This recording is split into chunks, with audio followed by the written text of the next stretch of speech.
اسلام سے سمجھا انہوں نے یہ تھا کہ شاید یہ پوری عمارت کسی ایک ستون پر کھڑی ہے، حضرت عمر ہی کے ستون پر کھڑی ہے، اس ستون کو گرا دو گے پوری عمارت گر جائے گی.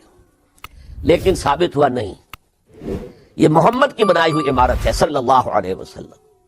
یہ بہت قوی ہے، اس کی بنیادیں بہت مضبوط ہیں، کوئی ذرا سی تریڑ بھی نہیں آئی، ذرا سی تریڑ بھی نہیں آئی. حضرت عمر فاروق کی شہادت کے اور حضرت مغیرہ نے اس سے روزانہ کی ایک اجرت کہ تم کام کرو، مجھے صرف 7 آنے روزانہ دے دیا کرو. اس نے آ کر حضرت عمر سے کہا کہ میرا جو آقا ہے مغیرہ ابن شعبہ، یہ مجھ سے بہت زیادہ طلب کرتا ہے. حضرت عمر نے پوچھا کیا دیتے ہو 7 آنے؟ تم کرتے کیا ہو؟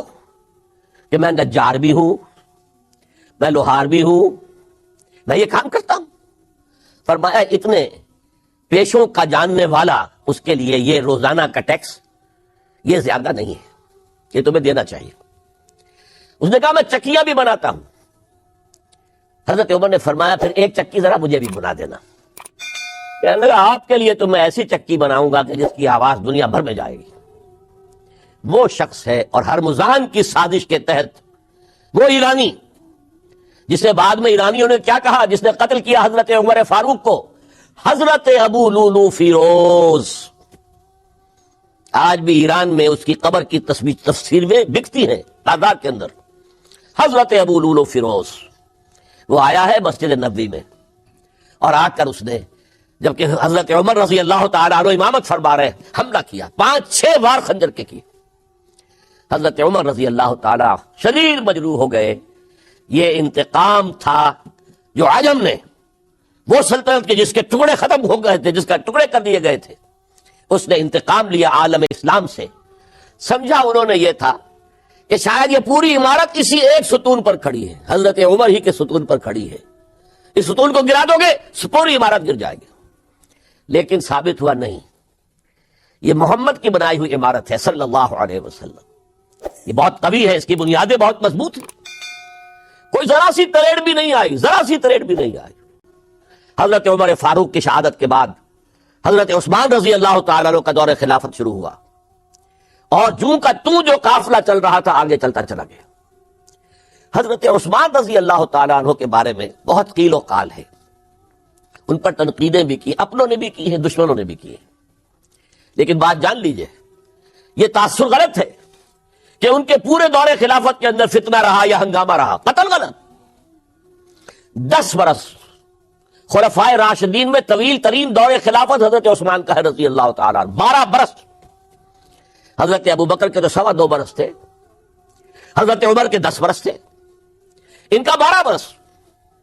اور 12 میں سے 10 سال ایسے تھے بعین ہی جیسے حضرت عمر کے 10 سال تھے. امن و امان ہے، سکون ہے، چین ہے، اور قافلہ اسلام بڑھ رہا ہے، فتوحات کا دائرہ بڑھتا چلا جا رہا ہے، فتوحات سیلاب کے مانند آگے بڑھ رہی ہیں. تھمتا نہ تھا کسی سے سیل رواں ہمارا یہ سیل رواں کوئی روکنے والی کوئی طاقت دنیا میں رہی نہیں تھی. کسرا ختم، سلطنت ایران ختم، اور دوسری سپر پاور سلطنت روما، اس کی 3 میں سے 2 ٹانگیں توڑ دی گئی، 1 رہ گئی. اب کون تھا؟ خارج میں کوئی طاقت نہیں تھی جو اسلام کے سیلاب کو اور پوری نوع انسانی پر اتمام حجت اور اللہ کے دین کو پہنچانے کے راستے میں رکاوٹ بن سکتی ہے. اب ایک فتنہ اٹھا. دیکھیے حضور کی کنفنٹریشن 3 مذاہب سے ہوئی تھی. ایک مذہب مشرکین کا، شرک کا قلع کما کر دیا گیا جزیرہ نما عرب سے، ختم ہو گیا. انہوں نے کاؤنٹر ریولوشنری موومنٹس اٹھائیں حضرت ابو بکر کے زمانے میں، ان کو کرش کر دیا حضرت ابو بکر صدیق رضی اللہ تعالیٰ عنہ، چاہے ہزاروں صحابہ شہید ہوئے. اس کے بعد دوسری طاقت کون تھی؟ مذہبی یہودی. یہود کے 3 قبیلے مدینے میں آباد تھے، بنو قینقاع، بنو قریظہ، بنو نذیر. 2 کو مدینے سے نکال دیا گیا ان کی بدعہدی کی وجہ سے، حالانکہ حضور نے مدینہ تشریف لاتے ہی ان سے معاہدے کر لیے تھے. ان کا میثاق مدینہ یہ در حقیقت ایک پیکٹ تھا، جوائنٹ ڈیفنس آف مدینہ کا. مدینہ پر اگر کوئی حملہ کرے گا، اور ظاہر بات ہے یہ ایک امکان تھا کہ مکے والے آ کر حملہ کریں، مشرکین مکہ، لیکن مدینہ کا ہم تحفظ کریں گے مل کر مسلمان اور یہودی. لیکن انہوں نے ہر موقع پر وعدہ خلافی کی. پہلے بنو قینقاع نکالے گئے، پھر بنو نذیر نکالے گئے۔ غزوہ احزاب کے موقع پر بدترین جو ہے بدعہدی بنو قریظہ نے کی اور ان کو بڑی سخت سزا دی گئی، کیونکہ انہوں نے خود کہا تھا کہ ہمارا فیصلہ سعد ابن معاذ رضی اللہ تعالی عنہ جو فیصلہ کر دیں گے وہ ہمارے حلیف ہے، جو فیصلہ کر دیں گے ہمیں قبول ہوگا۔ اور حضرت سعد نے تورات کے حکم کے مطابق فیصلہ کیا کہ ان کے جتنے جوان ہیں وہ قتل کر دیے جائیں گے۔ بڑی سخت سزا تھی کہ جو دی گئی ہے، اس میں کوئی شک نہیں۔ پھر ان کا اڈا تھا بہت بڑا خیبر میں، وہ نکال دیا گیا، وہاں سے انہیں نکالا گیا، اس کے اوپر مسلمانوں نے قبضہ کیا۔ جیسا کہ میں نے عرض کیا، عیسائیوں سے کوئی کنفرنٹیشن نہیں ہوئی تھی، لیکن ان دو کے ساتھ ایک مشرکین عرب کا خاتمہ ہوا اور ایک جزیرہ نما عرب سے یہودیوں کا خاتمہ ہوا۔ لہذا ان کے اندر جلن تھی، انتقام کی آگ تھی۔ سب سے بڑا تو حسد تھا کہ 2000 سال سے نبوت اور رسالت ہمارے پاس تھی، موسیٰ سے لے کر عیسیٰ تک علیہم الصلاۃ والسلام، 1400 برس ہماری تاریخ کے وہ ہیں کہ کوئی ایک لمحہ بھی نہیں تھا کہ کوئی نبی موجود نہ ہو۔ نوٹ کیجئے اس بات کو، حضرت موسیٰ 1400 قبل مسیح میں اور حضرت عیسیٰ سن عیسوی کا آغاز، ان 1400 سالوں میں مسلسل نبوت بنی اسرائیل میں رہی۔ یہ حدیث ہے بخاری شریف کی، کانت بنو اسرائیل تسوسہم الانبیاء، بنی اسرائیل کی حکومت، ریاست، سیاست کا کام انبیاء کرتے تھے۔ اذا ہلاک نبی خلفہ نبی، جب بھی نبی کا انتقال ہوتا تھا ان کا خلیفہ دوسرا نبی ہوتا تھا۔ یہ چین ٹوٹی نہیں، 1400 برس آپ کو معلوم ہے۔ حضرت داؤد بادشاہ بھی ہے، خلیفہ بھی ہے، نبی بھی ہے۔ ان کے بیٹے حضرت سلیمان بادشاہ بھی ہے، نبی بھی ہے، خلیفہ بھی ہے۔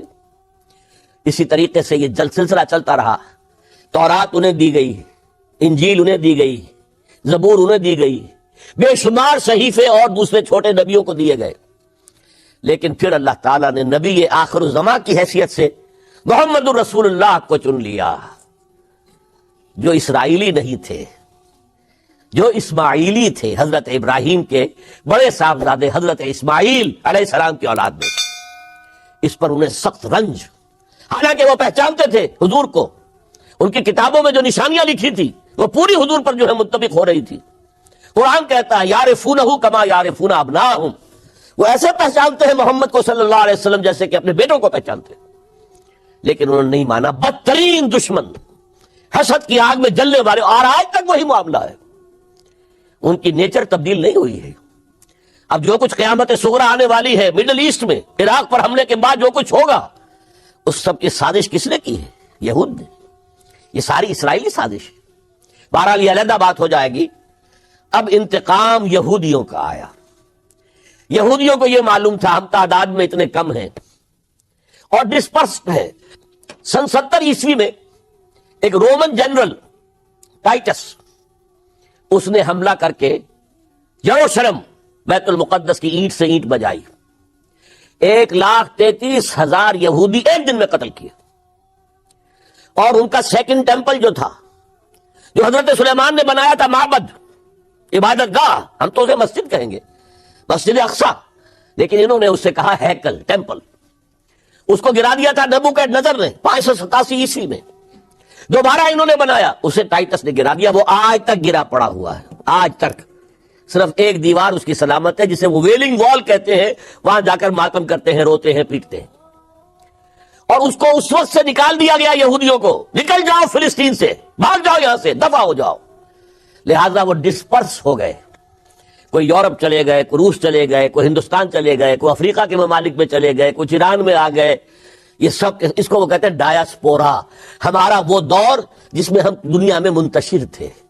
جب پوری دنیا میں منتشر تھے تو ظاہر بات ہے کسی فوجی مہم کے ذریعے سے مسلمانوں سے انتقام لینا ممکن نہیں تھا۔ آپ لوگوں سے بات کریں، آپ علماء دین سے پوچھیں یہ چیزیں حقیقت ہیں یا نہیں، اگر ہیں تو اب تک کیوں چھپا کر رکھی گئی؟ کیوں ملوکیت کا اسلام ہی کا پرچار آج تک ہوتا رہا ہے؟ حضرت عمر فاروق کا ایک اجتہاد تھا، جو ملک مسلمانوں نے بزور شمشیر فتح کیے، اس کی زمینیں کسی کی انفرادی ملکیت نہیں، مسلمانوں کی اجتماعی ملکیت۔ یہ مسلمانوں کے لیے وقف، مسلمان نہ صرف اس وقت کے مسلمان، آنے والے مسلمانوں کے لیے بھی وقف، ان کی بہبود، مجموعی بہبود کے لیے خرچ ہوگا۔ اس پر جو لوگ کام کریں گے وہ خراج دیں گے، چاہے مسلمان ہو چاہے غیر مسلم ہو۔ خراجی زمین قیامت تک خراجی رہے گی، چاہے بعد میں کہیں ہماری بدقسمتی سے شامت اعمال سے کوئی غیر مسلم حکمران آ جائے، پھر اگر آزادی حاصل کی جائے، سٹیٹس نہیں بدلے گا زمینوں کا، ونس خراجی آلویز خراجی۔ یہ ذرا سمجھ لیجیے علمی بات کیا ہے۔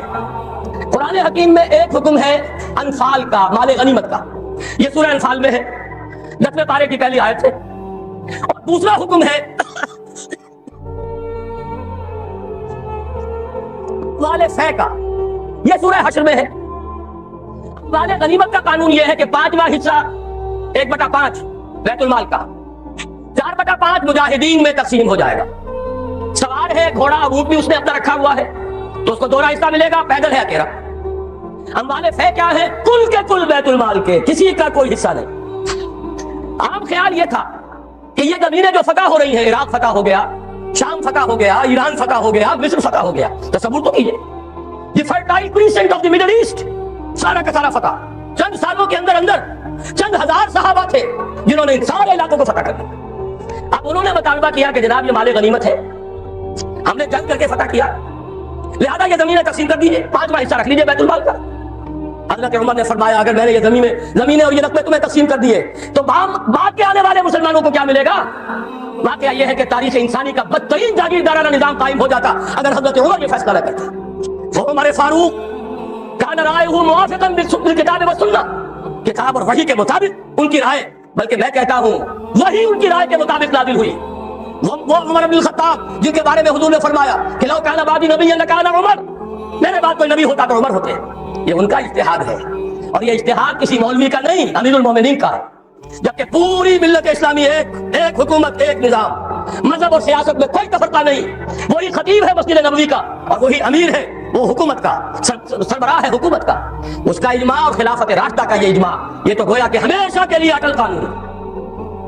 اس کے اوپر اس اجتہاد پر عمل کیجئے۔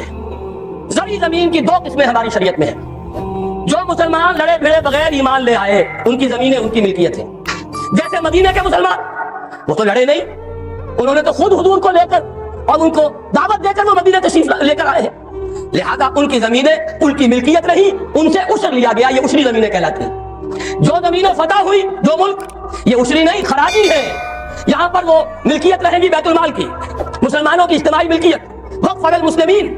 البتہ جو کام کرے مسلمان ہو، کاشتکار، مجوسی ہو، عیسائی ہو، وہ خراج دیں گے براہ راست بیت المال کو۔ پاکستان کا یہ سارا علاقہ مسلمانوں نے بدور شمشیر فتح کیا تھا، یہ کسی کے باپ کی جاگیر نہیں ہے۔ وہ جاگیر چاہے کبھی رنجیت سنگھ نے دی ہو، چاہے وہ انگریزوں نے دی ہو، چاہے اس سے پہلے کہ وہ سلاطین مغلیہ نے دی ہو، جن میں سے سوائے ایک اورنگزیب عالمگیر کے باقی سب کا جو رویہ تھا وہ سب کو معلوم ہے کہ کیا تھا۔ اکبر اعظم نے تو یہاں سے دین محمدی کا جنازہ نکالنے کے لیے ایڑی چوٹی کا دور لگا دیا تھا، صلی اللہ علیہ وسلم، نیا دین الہی رائج کیا تھا وہ اکبر اعظم علیہ ما علیہ۔ ان کی دی ہوئی جاگیریں اور وہ مقدس ہو جائیں گی، انگریز کی دی ہوئی جاگیریں اور وہ مقدس ہو جائیں گی، رنجیت سنگھ کی دی ہوئی جاگیریں وہ مقدس ہو جائیں گی، معاذ اللہ۔ یہ تمام زمینیں بیت المال کی ہیں، وقف المسلمین، ان سے خراج جائے گا براہ راست بیت المال میں، آدھی یا اس سے بھی زائد یا اس سے کم جو پوری پیداوار کا جائے گا وہاں اتنا ریونیو جمع ہوگا، اتنا ریونیو جمع ہوگا کہ بہت سے لانتی ٹیکسوں سے نجات مل جائے گی، جن میں سب سے بڑا لانتی ٹیکس جو ہے انکم ٹیکس ہے۔ عام کاروباری آدمی یا تو ہمہ وقت غلط رکھے، اکاؤنٹنٹ رکھے، اور پھر اسے بازار سے بھی نہیں ملتی رسید، وہ سامان لے کر آتا ہے رسید نہیں دیتے، اب وہ جاتا ہے انکم ٹیکس افسر کے سامنے بھیگی بلی بنا کھڑا ہوا ہے، جھوٹ بولے، جھوٹ حلفیہ بیان دے، رشوت دے، اکاؤنٹنٹ کو دے، انکم ٹیکس آفیسر کو دے، چھوٹ جائے گا، جان بچ جائے گی، اور اگر جھوٹ نہیں بولے گا اپنی بھی ساتھ الٹ دے گا۔ لہذا تقریباً سب کے سب جھوٹے ہو گئے، جھوٹے حلف دیتے۔ جب جھوٹا حلف انسان نے دے دیا ایک معاملے میں تو یوں سمجھیے کہ کور کھل گیا بوتل کا، اب تو جھوٹ ہی ہوگا، اسی کا راج ہوگا۔ یہ سب سے بڑا ملعون ٹیکس ہے کہ جس نے ہمارے ہاں صداقت کا، دیانت کا، امانت کا جنازہ نکال دیا۔ اور یہ سب کچھ کیوں؟ اس لیے کہ جو اصل آمدنی کا ذریعہ ہے وہ تو ہم نے جاگیرداروں کو دے رکھا ہے، ان کے محل وہ سج رہے ہیں، ان کے بڑے بڑے بنگلے ہیں، ان کے عیش ہیں۔ ہاری کو دیکھو، یہاں کے کاشتکار کو دیکھو۔ ایک صاحب نے ایک دفعہ کہا تھا جو پہلے لاہور میں رہتے تھے پھر کچھ عرصے جا کر اتحاد میں مقیم ہوئے، کہنے لگے خدا کی قسم میں دیکھ کر حیران رہ گیا ہوں، پنجاب کا دیہاتی کاشتکار خود نہیں نہاتا، ہفتوں اپنی بھینس کو ضرور نہلاتا ہے لیکن خود نہانے کا کوئی تصور نہیں، وہ حیوان سے بدتر ہو کر زندگی گزارتا ہے۔ یہی حال ہاریوں کا ہے، یہی حال جا کر دیکھیے وہ بیچارے بھیڑے بکریاں پالنے والے بلوچستان کا عام بلوچ، اور عیش کن کے ہیں سرداروں کے، عیش کن کے ہیں جاگیرداروں کے، زمینداروں کے، یہ سارا نظام ختم کر کے اور اس اجتہاد کے اصول پر یہ ساری زمینیں خراجی ہیں. اسی شہر لاہور کی بات کہہ رہا ہوں. ایک بہت بڑے مفتی صاحب، ان کے صاحبزادے نے مجھے بتایا کہ میرے والد صاحب کا قول یہ ہے کہ یہاں کی ساری زمینیں خراجی ہیں، اسری نہیں ہیں. لیکن جب انہی کے دارالعلوم میں ہمارے ایک ساتھی نے استفتاء لکھ کر بھیجا تو ان مفتی صاحب نے دستخط نہیں کیے، کسی اور چھوٹے مفتی سے، وہ جو مفتی صاحب ابھی سمجھیے کہ ابھی وہ ایکسرسائز ہی کر رہے ہیں، اپرینٹس ہیں، ان کے ہاتھ سے دستخط کروا کے بھجوا دیا. یہ تو اسری ہے. یہ حال ہمارے علماء کا ہو چکا ہے. کیوں ہو گیا ہے؟ یہ سارے ادارے کن سے چلتے ہیں؟ چندے کون دیتے ہیں؟ سرپرستی کون فرماتا ہے؟ وہ تو وہی لوگ ہیں. سرمایہ دار کا چندہ نہ ہو تو دارالعلوم نہیں چلے گا. سرمایہ دار کا چندہ نہ ہو تو یہ سارے جو بھی ٹھاٹ بچھے ہوئے ہیں، جو بڑی بڑی مسندیں سجی ہوئی ہیں، جو بڑی بڑی جائیدادیں بن گئی ہیں، ریاستیں بن گئی ہیں، یہ کہاں سے آئیں گی؟ لہذا سچ بات کیسے کہی جائے؟ ان کے لیے ہے مشکلات ہیں. لیکن اب ہمیں حقائق کو علل اعلان کہنا ہوگا. وہ جو اقبال نے کہا تھا، وہ شعر تو آپ کو سنایا جنرل صاحب نے، کس نہ باشد در جہاں محتاج کس، نقطۂ شرع مبینی نس تو بس. اور میں آپ کو شعر سنا رہا ہوں جو ہر سے کل لفظ میں پوشیدہ تھی اب تک، اس دور میں شاید وہ حقیقت ہو نمودار. اور میں ابتدا میں کہہ چکا ہوں علامہ اقبال کی بات، میں ان کا ادنا طالب علم ہوں. ویسے میں انہیں کوئی معصوم نہیں سمجھتا، ان کی عملی زندگی ہمارے لیے مثالی نہیں ہے، قابل تقلید نہیں ہے. ان کا فکر ہے جو بہت بلند ہے. مجھے آج کے دور میں، اس پوری صدی میں، فکر کے اعتبار سے ان کے قریب بھی کوئی شخص نظر نہیں آیا آج تک. 60 برس میں ہوں اپنی عمر کے میں، اور مطالعہ کر رہا ہوں کم سے کم 40 برس سے. لیکن یہ کہ اپنی جگہ ہے. عظمت ایک پہلو سے بہت ہے، دوسرے پہلو سے وہ ہمارے لیے کوئی واجب التقلید ہے. عملی زندگی خود وہ کہہ گئے، اقبال بڑا اپدیشک ہے، من باتوں میں وہ لیتا ہے، گفتار کا یہ غازی تو بنا کردار کا غازی بن نہ سکا. کوئی بات نہیں، اللہ معاف فرمائے گا عمل کو. بات صحیح کہی ہے، اور وہ یہ کہی ہے کہ دور ملوکیت میں اسلام کے چہرے انور پر جو پردے پڑ گئے تھے، آج وقت آیا ہے کہ ان پردوں کو اٹھا دیا جائے. ڈنکے کی چوٹ کہا جائے یہ زمینیں خراجی ہے، کسی کی ملکیت نہیں ہے، کسی کے باپ کی جاگیر نہیں ہے، یہ سب مسلمانوں پر وقف ہے، ان کی بہبود کے لیے ہے. ان سے خراج براہ راست جائے، نیا بندوبست اراضی کیا جائے. جو پہلے کام کر رہے ہیں ان کا حق فائق ہے. الفضل للمتقدمین پہلے موجود ہیں، جو کام کر رہے ہیں، ورکیبل یونٹ بنا دیا جائے. اور یہ وہ بات ہے، سن 82 میں نے صرف 2 مہینے کی خطا کی تھی. ضیاء الحق صاحب کی شورا میں 2 اجلاس اٹینڈ کیے تھے، اور ڈنکے کی چوٹ کہا تھا کہ خدا کے لیے ایک کمیشن بٹھائیے. جید علماء بھی ہو اس میں. جب وہ دیکھیں گے کہ موقع ہے سچ بات کہنے کا تو بہت سے حضرات انشاءاللہ تعالیٰ حق بیان کریں گے. لیکن یہ کہ ان کو موقع دیجیے، تحفظ دیجیے، اور یہ کہ بندوبست اراضی کے ماہرین کو بٹھائیے. زمین کا نیا بندوبست ہو جو اس ملک کے لیے مفید ہو، جو عوام کی بہبود میں ہو، جس سے عدل و انصاف کے تقاضے پیدا ہو، پورے ہو جائے. اور سارا ریونیو بیت المال کو، خزانے کو، اس لیے کہ خراج کی رقم ہر مصرف میں آ سکتی ہے، دفاعی مصرف میں آ سکتی ہے، انتظامی مصرفوں میں آ سکتی ہے، جبکہ عشر اور زکوٰۃ صرف مسلمانوں کی بہبود پر خرچ ہو سکتا ہے. لیکن خراج کا معاملہ یہ ہے کہ بہت سی چیزیں جس کے لیے ہمیں ٹیکسیشن کا سہارا لینا پڑتا ہے، وہ سب کے سب بھی ہم اس خراج کی رقم سے پورا کر سکیں گے. بہرحال یہ بڑا مشکل کام ہے. اس مشکل ہی کے لیے دعوت دینے کے لیے آپ کی خدمت میں حاضری ہوئی. مشکل کے بغیر دنیا میں کبھی کچھ نہیں ہوا. قربانی کے بغیر کہیں سے آپ توہین رسالت نہ سمجھ لیں، معاذ اللہ ثم معاذ اللہ. قربانی کے بغیر محمد رسول اللہ والذین معہ، اگر کسی کو حق پہنچتا تھا کہ انہیں کوئی تکلیف نہ پہنچتی اور انقلاب آ جاتا تو وہ محمد تھے صلی اللہ علیہ وسلم. وہ حقدار محبوب رب العالمین سید الاولین والآخرین، ان کو حق پہنچ سکتا تھا. ان کے پاؤں میں صرف کانٹے نہیں چبھے. وہ تو ابتدائی بات ہے جب چچی بچھا دیا کرتی تھی دروازے کے باہر کانٹے لا کر. ان پر تو پتھراؤ ہوا ہے، ان کا جسم مبارک لہو لہان ہوا ہے. وہ 3 برس کے لیے شیب بنی ہاشم میں محصور رہے ہیں، شدید ترین فاقے آئے ہیں. وہ 3 دن غار ثور میں چھپے ہوئے رہے ہیں، اور وہاں آپ نے اپنے آپ کو جو ہے محفوظ رکھا ہے. پھر کیا نہیں ہوا؟ جنگ بدر میں طویل ترین سجدہ کیا. اے اللہ، کل جو مارکا ہونے والا ہے، اگر کہیں یہ 313 میرے 15 برس کی کمائی اگر کہیں یہ کل ختم ہو گئی تو قیامت تک تیرا نام لینے والا کوئی نہ ہوگا. حضرت ابوبکر سے جو جھونپڑی کے بعد پہرا دے رہے تھے ننگی دیوار تلوار کے ساتھ، انہوں نے عرض کیا حسبک حسبک حضور بس کیجئے بس کیجئے. پھر کیا غزوہ احد میں دندان مبارک شہید نہیں ہوئے؟ کیا 70 صحابہ شہید نہیں ہوئے؟ جن میں ایک حمزہ بھی ہے رضی اللہ تعالیٰ عنہ، اسد اللہ و اسد رسول ہی تو ہے ہی، چچا بھی ہے، خالہ بھائی بھی ہے، دودھ شریک بھائی بھی ہے، ساتھ کے کھیلے ہوئے ہمجولی بھی. ان کی لاش آئی ہے، ناک کٹی ہوئی، کان کٹے ہوئے، پیٹ چاک کر کے کلیجہ چبا ہوا. اس کے بغیر انقلاب نہیں آیا تھا، اس کے بغیر نظام نہیں بدلتا. یہاں تو زرعی ٹیکس کوئی لگنے نہیں دیتا. مرکز سے ذرا سی کوئی پالیسی مجھے تو نہیں معلوم کہ کیا آئی ہوگی، مجھے کوئی توقع نہیں کہ وہاں سے کوئی خیر بھی آ سکتا ہے. لیکن یہ کہ کوئی ایسی تھی کہ وہ نازک مزاج شاہ، اس کے لیے تو وہ بھی ناقابل برداشت ہو گئی. وہی آئی ڈی آئی کی حکومت مرکز میں، وہی آئی ڈی آئی کی حکومت یہاں، اور اس نے اس کے خلاف قرارداد پاس کر دی. اس لیے کہ ٹیکس نہیں دے سکتا، زمیندار نہیں. بیچارہ ایک تنخواہ دار ملازم 3000 4000 روپیہ جو آج کل کچھ بھی نہیں ہے، وہ تنخواہ لے رہا ہے، ایٹ سورس اس کا انکم ٹیکس کٹ جائے گا. انکم ٹیکس کٹے بغیر تنخواہ نہیں ملے گی. لیکن یہ کہ ان کے لیے کوئی ٹیکس نہیں، جو ٹیکس دینے کو تیار نہیں، جن پر ٹیکس نواز شریف صاحب لگا سکتے ہیں، نہ بے نظیر لگا سکی، نہ بے نظیر کا باپ لگا سکا، نہ نواز شریف صاحب کے جو سرپرست تھے وہ لگا سکے۔ ظاہر بات ہے کہ اس کے لیے تو جب تک جانی قربانی نہیں دی جائے گی، جب تک کہ ہزاروں لوگ اپنے خون کا نذرانہ دینے کو تیار نہیں ہوں گے، یہ ظلم کی رات ختم نہیں ہوگی۔ عالم عرب امریکہ کے شکنجے میں آ چکا ہے پورا کا پورا، اور ان میں صرف ایک طاقت تھی کہ جو اسرائیل سے آنکھوں میں آنکھیں ڈال کر بات کر سکتی تھی، وہ خود اپنی حماقت سے اور دوسرے عرب ممالک کی حماقتوں کی بنا پر تہس نہس کر دی گئی۔ یہ جو غلبہ امریکہ کو حاصل ہوا ہے، یہ در حقیقت امریکہ کا نہیں، یہود کا غلبہ ہے۔ یہ ورلڈ زائنزم کے شکنجے میں پورا عالم عرب آ چکا ہے۔ غیر عرب عالم اسلام میں ہمارا جو حال ہے، مشرق سے ہمیں خطرہ ہے، نیو ورلڈ آرڈر ہمیں دھمکا رہا ہے، بے شمار اندیشے اور خطرات، اندرونی طور پر خلفشار ہے۔ امن تو بس ایک کہنے کی بات رہ گئی ہے، لیکن اللہ کا تیسرا وعدہ اس آیت میں یہ ہے کہ اگر ایمان اور عمل صالح کا حق ادا کرو گے تو وہ تمہاری خوف اور بدامنی کی حالت کو امن اور چین کی حالت سے لازماً بدل دے۔ یہ تینوں وعدے آئے ہیں بڑے ہی تاکید کے ساتھ۔ عربی زبان میں اہل علم یہاں موجود ہے، عربی زبان میں اس سے زیادہ تاکید کا اسلوب ہے ہی نہیں۔ فعل مضارع سے پہلے لام مفتوح اور پھر نون مشدد، لَيَسْتَخْلِفَنَّهُمْ نمبر 1 لازماً خلافت عطا فرمائے گا زمین کی، وَلَا يُمَكِّنَنَّ لَهُمْ دِينَهُمُ الَّذِي ارْتَضَىٰ لَهُمْ، اور لازماً ان کے اس دین کو جو اللہ نے پسند فرما لیا ہے زمین میں غلبہ عطا کرے گا۔ وَلَا يُبَدِّلَنَّهُمْ مِن بَعْدِ خَوْفِهِمْ أَمْنًا، اور لازماً بدل دے گا ان کے خوف کی حالت کو امن کی حالت سے۔ اس کا نتیجہ کیا نکلے گا؟ میرے رفیق کار چودھری رحمت اللہ بٹر صاحب اس کی طرف اشارہ کر چکے ہیں، یعبدوننی لا یشرکون بی شیئا، پھر وہ میری ہی بندگی کریں گے اور میرے ساتھ کسی شے کو شریک نہیں ٹھہرائیں گے۔ یہ بات اس وقت اجمالاً صرف عرض کر سکتا ہوں کہ شرک صرف عبادت میں نہیں ہے، شرک صرف عقیدے میں نہیں ہے، شرک سیاسی بھی ہے۔ غیر اللہ کی حاکمیت اس دور کا سب سے بڑا شرک ہے۔ سروری دیوا فقط اس ذات بے ہمتا کو ہے، حکمراں ہے ایک وہی، باقی بتانے آدمی۔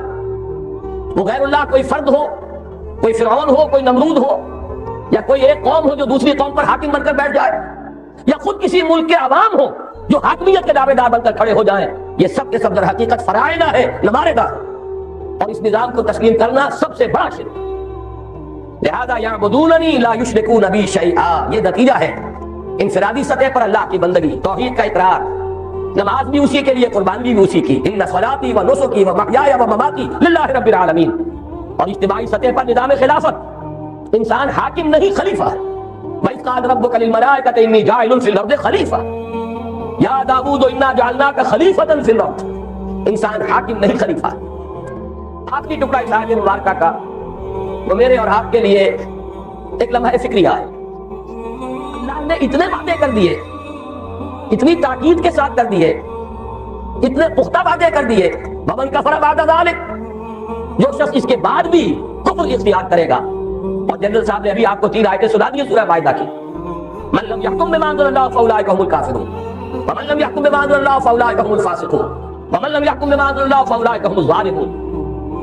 اللہ کے حکم کے سوا کسی حکم کے مطابق فیصلہ کرنا، یہی تو شرک ہے، یہی تو ظلم ہے، یہی تو فسق ہے، یہی تو کفر۔ بتوں سے تجھ کو امید ہے، خدا سے ناامیدی، مجھے بتا تو صحیح اور کافری کیا۔ تو جو اس کے بعد بھی کفر پر اڑے رہے، اپنی حاکمیت کے دعوے دار رہے، یا غیر اللہ کی حاکمیت پر راضی رہے، اولئک هم الفاسقون، تو جان لو کہ وہی فاسق ہے۔ اور یہاں فسق کا لفظ اسی معنی میں آیا ہے جس معنی میں سورہ کہف میں آیا ہے، ابلیس کے بارے میں۔ وَإِذْ قُلْنَا لِلْمَلَائِكَةِ اسْجُدُوا لِآدَمَ فَسَجَدُوا إِلَّا إِبْلِيسَ كَانَ مِنَ الْجِنِّ فَفَسَقَ عَنْ أَمْرِ رَبِّهِ، وہ اپنے رب کے حکم سے نکل بھاگا، اس نے رب کے حکم سے سرداری کی، سرکشی کی، بغاوت کی۔ اتنے پختہ وعدوں کے بعد بھی امت مسلمہ اگر خلافت کے نظام کو قائم نہ کرے اور خلافت عرضی کا جو وعدہ اللہ نے کیا ہے اس کے اپنے آپ کو مستحق نہ بنائے، تو اس سے بڑا کفر، اس سے بڑا شرک، اس سے بڑی ناشکری، اس سے بڑی ناقدری کوئی اور نہیں ہے۔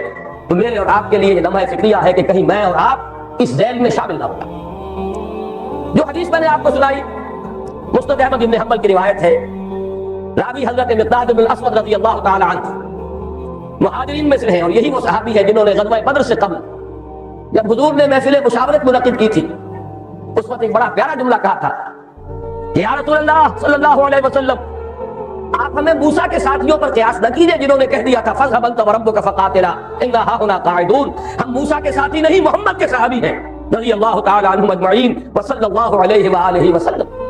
آپ حکم دیجئے، جو حکم دیں گے ہم قربانی دینے کے لیے تیار ہیں.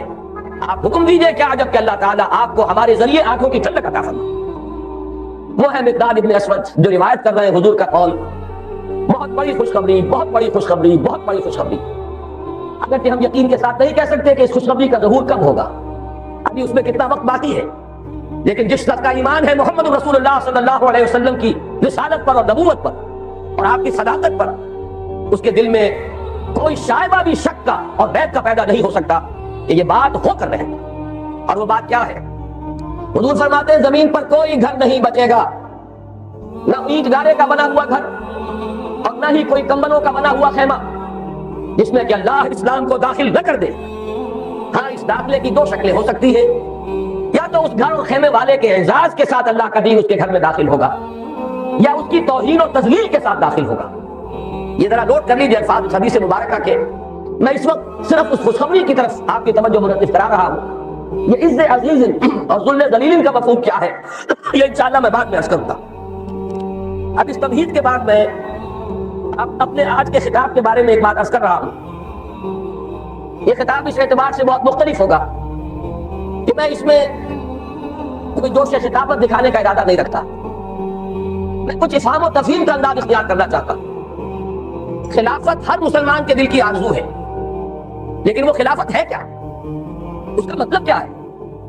اگر وہ نظام قائم ہو جائے تو ہماری سیاست میں، ہماری معیشت میں، ہماری معاشرت میں کیا بنیادی تبدیلیاں آئیں گی؟ جب تک ذہن اس پر صاف نہ ہو، جب تک یہ تصورات واضح نہ ہو جائے، ہم قدم آگے نہیں بڑھا سکیں. چونکہ ابھی ہم اس تحریک کا آغاز کر رہے ہیں، لہذا ہم چاہتے ہیں کہ بات کو افہام و تفہیم کے انداز میں رکھا جائے، بات سمجھی جائے اور سمجھائی جائے. اسی لیے آپ نے دیکھا کہ آج ہم نے پہلے سے ایک 4 ورقہ آپ کو تقسیم کر دیا ہے. میں اس 4 ورقے میں جو چند نکات آئے ہیں نمبر وار، انہی کے حوالے سے آج اپنی گفتگو کروں گا. اور اگر آپ حضرات بھی اپنے ہاتھوں میں اس کو کھول لیں تو کوئی حرج نہیں. یہ اندیشہ نہ کیجئے کہ میں وہ پڑھ کر سناؤں گا، لیکن یہ کہ آپ کو اندازہ ہوتا چلا جائے گا کہ میری گفتگو کا کتنا حصہ مکمل ہو گیا ہے. اس میں پہلا عنوان ہے پاکستان کی اساس اور مقصد کیا ہے. وہ بات جو ابھی جنرل صاحب نے فرمائی، وہ نعرہ پاکستان کا مطلب کیا، لا الہ الا اللہ. میں خود ان لوگوں میں سے ہوں، ان نوجوانوں میں سے جس نے یہ نعرے لگائے ہیں. مسلم اسٹوڈنٹ فیڈریشن کا ضلع حصار کا میں جنرل سیکرٹری تھا. 1.5-2 سال پوری مشقت کی. لہذا میں آج صرف اس نعرے کا حوالہ نہیں دے رہا، بات چونکہ سمجھانے پیش نظر ہے. میں نے اس جگہ پر 2 عظیم شخصیتوں کا حوالہ دیا ہے، اور ان دونوں میں آپ نوٹ کریں گے، چاہے بعد میں جا کر مطالعہ کریں، میں نے ایک فرق قائم کیا ہے. پاکستان کا مصور اور مجوز اور مفکر علامہ اقبال تھے. پاکستان کے معمار اور مؤسس قائد اعظم تھے. ان الفاظ کی بڑی اہمیت ہے، اس لیے کہ نقشہ بنانا، تفکر، تصور یہ دوسرا کام، بالفعل کوئی عمارت بنانا اس کے کچھ اور تقاضے. ہمارے یہ 2 عظیم رہنما، ان میں یہ فرق و تفاوت سامنے رہنا چاہیے کہ پاکستان کے مصور و مفکر علامہ اقبال تھے، جبکہ معمار، اس کے مؤسس، اس کے بانی قائد اعظم تھے. میں نے ان دونوں کے حوالے سے یہاں باتیں کی ہیں. علامہ اقبال کا خطبہ الہ آباد اہم ترین سنگ میل کی حیثیت رکھتا ہے تحریک پاکستان. افسوس کہ اس وقت اسے نگاہوں سے اوجھل کر دیا گیا. اس میں کچھ باتیں ایسی بھی ہیں جو شاید سب لوگوں کو پسند نہ ہو. یہاں پہ میں نے 3 باتوں کا حوالہ دیا ہے. علامہ اقبال نے بر عظیم پاک و ہند کے شمال مغرب میں ایک مسلمان مملکت کے قیام کے 3 مقاصد بیان کیے.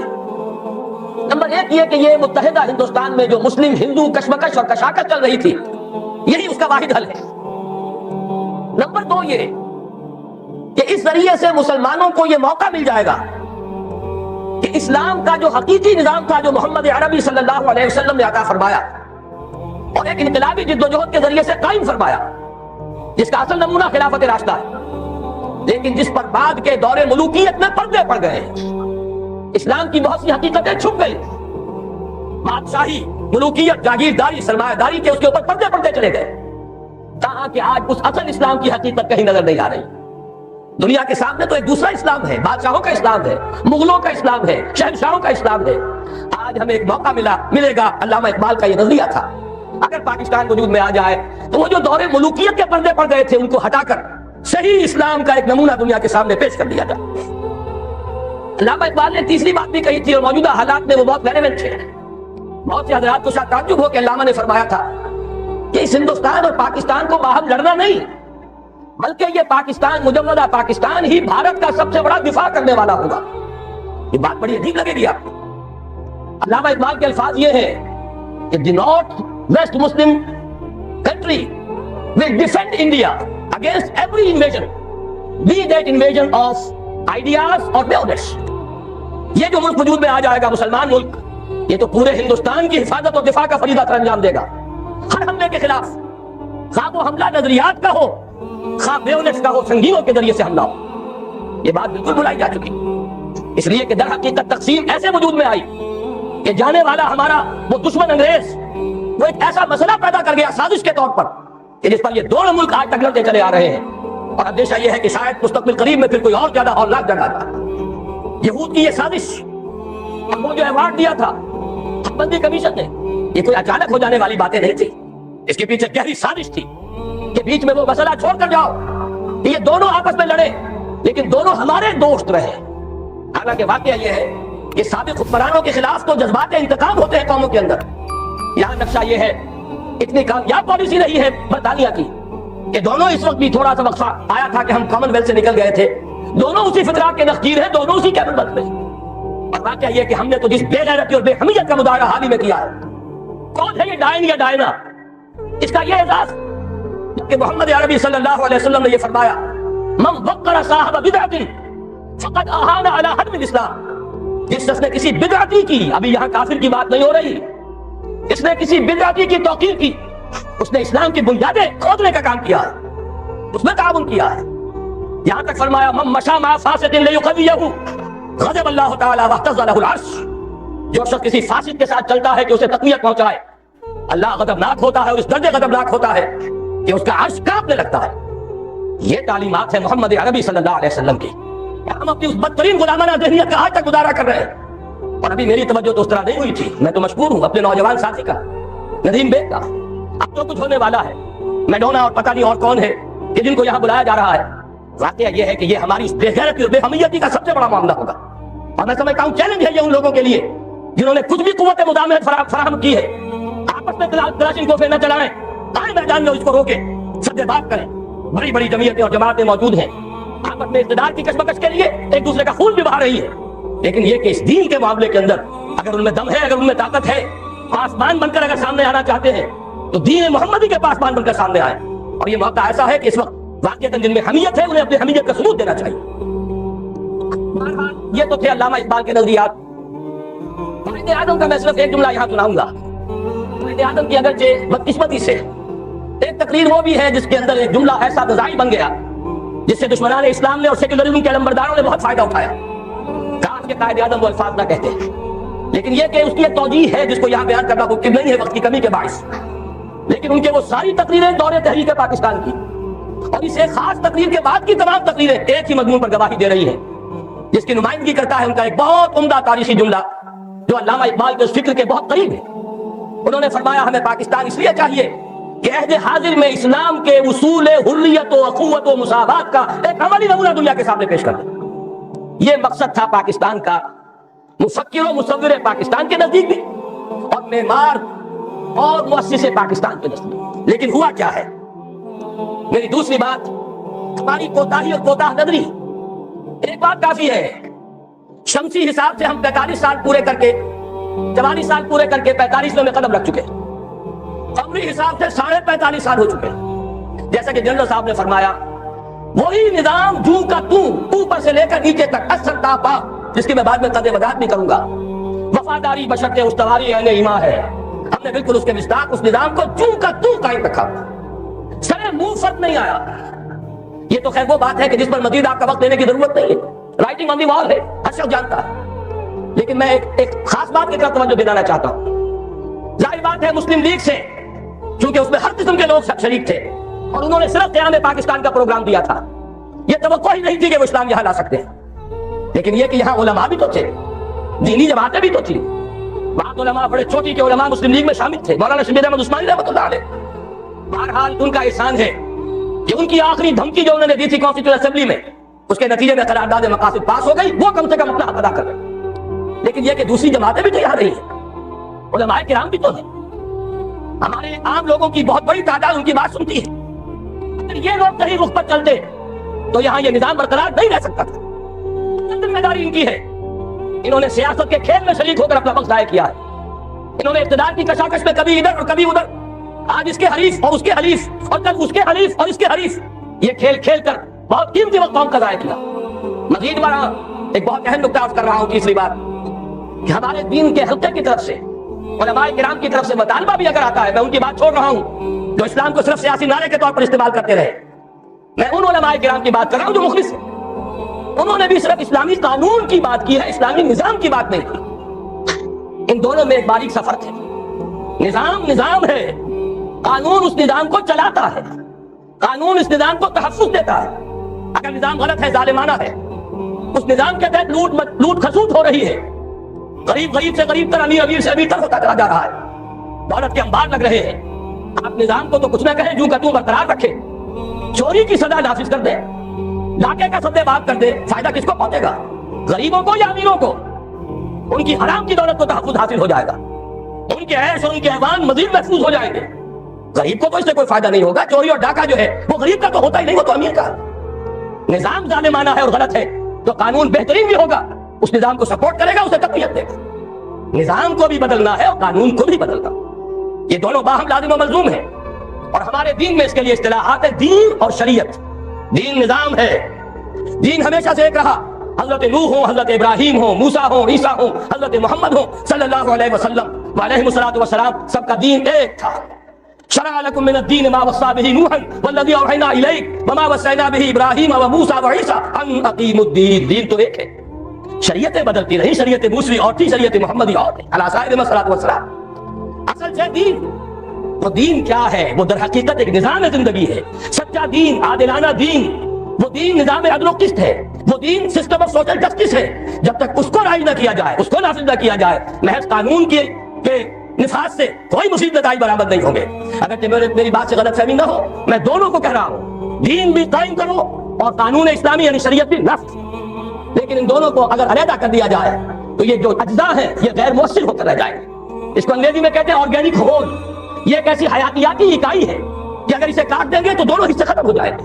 یہ دونوں ایک ہی وحدت کی حیثیت سے اپنے مطلوبہ نتائج پیدا کر سکتے ہیں۔ دین نظام اسلام کا نام ہے اور شریعت قانون اسلامی کا نام ہے۔ تیسری بات میں ذرا گنتی کر کے تو بتا دوں کہ انگریز کی وراثت کو ہم نے کس کس اعتبار سے سنبھال کر رکھا ہے۔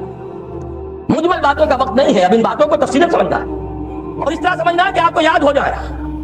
میں نے یہاں 7 نکات معین کیے ہیں اور میں اپنے تفصیل فہم کا اعتراف کرتا ہوں، مزید کا بھی اضافہ ہو سکتا ہے۔ یہ تو رواں روی میں 1 مہینہ قبل کراچی میں ایک پریس کانفرنس مجھے کرنی تھی تو میں نے یہ تحریر لکھ لی تھی، لیکن میں سمجھتا ہوں کہ اس سے پورا نقشہ سامنے آ جائے گا۔ سب سے پہلی چیز مخلوط قومیت، نیشنلزم، جس کی نفی پر علامہ اقبال نے وہ بات کہی تھی، وطنی قومیت، کہ ان تازہ خداؤں میں بڑا سب سے وطن ہے، جو پیرہن اس کا ہے وہ مذہب کا کفن۔ میں افسوس کے ساتھ کہہ رہا ہوں، میں انسان مند ہوں قائد اعظم کا، انہیں کی جدوجہد اور انہیں کی قیادت کے نتیجے میں پاکستان قائم ہوا، لیکن ہم اسلاف پرست نہیں ہیں۔ اسلاف میں بھی اگر کوئی بات غلط ہوگی ہم اس کا اقرار کریں گے، بانگے دہل اس کا اعلان کریں گے۔ اگر حضرت ابوبکر صدیق بھی یہ فرما سکتے تھے کہ اگر میں سیدھا رہوں تو تم پر میری اطاعت فرض ہے، اور اگر میں ٹیڑھا ہونے لگوں تو مجھے سیدھا کرنا فرض ہے، تو کسی دوسرے کا مقام اس سے بالا تر نہیں۔ افسوس کے قائد اعظم نے جو الفاظ 11 اگست 1947 کو کہے پاکستان کے بارے میں تصور دیتے ہوئے، Muslims will cease to be Muslims and Hindus will cease to be Hindus, not in the religious sense because religion is the private affair of the individuals, but in the political sense۔ میرے نزدیک یہ مخلوط قومیت کا وہ تصور ہے ان الفاظ سے جو نکلتا ہے، تو جی میں نے بھی کی ہے ان کے اس قول کی، میری کتاب استحکام پاکستان میں جو باب اس پر ہے اس پر میں نے مفصل توضیح کی، لیکن الفاظ ایسے ہیں بدقسمتی سے، جیسا کہ میں نے ابتدا میں عرض کیا تھا کہ سیکولرزم کے لمبرداروں کو اس سے دلیل ملی ہے۔ یہ مخلوط قومیت کا وہ نظریہ ہے جس کی نفی پر ہم نے تحریک پاکستان چلائی۔ پاکستانی قومیت، مسلم قومیت، اس کی بنیاد پر پاکستان بنا ہے۔ بہرحال ہم نے ابھی تک عملاً اسی مخلوط قومیت کے تصور کو اختیار کیا ہوا ہے۔ ہماری ایک ہی اسمبلی ہے، اس میں غیر مسلم بھی جائیں گے، مسلم بھی جائیں گے، وہ برابر کے ہیں، ان کے ووٹ وہاں پر کوئی میں فرق نہیں ہے۔ تو معلوم یہ ہوا کہ یہ تو مخلوط قومیت اور مسلم اور غیر مسلم کی ایک مشترک قومیت کا تصور ہے جو آج بھی ہمارے ہاں رائج ہے، اور اگرچہ ہم نے اس کی نفی پر پاکستان بنایا۔ دوسرے پارلیمانی جمہوریت، چونکہ برطانیہ میں پارلیمانی جمہوریت تھی اور اس کی تو ہر شے کو ہمیں سنبھال کر رکھنا ہے،